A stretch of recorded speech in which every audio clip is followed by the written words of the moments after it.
Sur la cuisine centrale, on fait 1500 repas à destination de toutes les écoles publiques de la ville ainsi que les écoles de la communauté, mais aussi le portage de repas à domicile. Notre objectif, c'est de vraiment faire de la cuisine simple mais traditionnelle et de tout cuisiner de A à Z. Éviter tous les entrants, les produits ultra transformés. C'était absolument une de nos priorités de campagne. C'était un projet d'aller vers le 100% bio et circuit court à la fin du mandat. Parce que le bien manger des enfants, c'est un enjeu de santé publique. En octobre 2022, EcoCert nous a validé quasi 54% de produits issus de l'agriculture biologique, sachant que quand on était arrivé, on était à 27%. Ça veut dire que l'évolution, on a doublé en moins de 3 ans. On pourrait avancer plus vite, mais l'objectif, c'est de structurer et vraiment de travailler avec plus de 25 producteurs locaux. On a un maillage très fort sur le département. On est en direct avec les producteurs et c'est ce qui nous a permis de mieux passer aussi la crise de l'inflation. On a un budget qui est de 650 000 € pour l'achat des denrées alimentaires à la cuisine et 300 000 € sont réinvestis en Aveyron uniquement.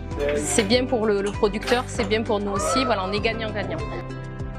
Il y a un positionnement de la cuisine qui est particulier quand même à Millau avec une vraie volonté de travailler les produits de base, de s'appuyer sur des produits bio et compte tenu de la capacité de production qu'on a aussi au niveau du jardin du Chéran où on est capable quand même de faire des gros volumes par rapport à un petit maraîcher plus classique, c'est là où les choses ont très rapidement matché entre nous. On a un territoire rebelle, on a quand même un historique, la lutte du Larzac, un démontage du McDo et en fait moi je me sers de tout ça pour cette force-là pour dire Millau, c'est le bien manger. Avec Julien, on arrive à mettre tout ça en place et travailler aussi sur la palette des goûts des enfants en leur apportant de nouveaux aliments, de nouvelles recettes, de nouvelles expériences. C'est aussi cette éducation nutritionnelle qui est importante, c'est cette éducation au goût. Ça me plaît vraiment la cantine.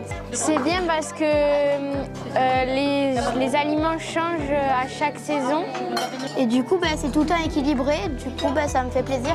En janvier 2022, nous avons introduit une tarification sociale avec un prix plancher à 1 €, un prix plafond à 5,55 € et qui nous a permis d'augmenter de plus de 25% en un an le nombre de fréquentations dans les cantines. Donc on voit que notre objectif du bien manger équitable pour tous, il a été atteint.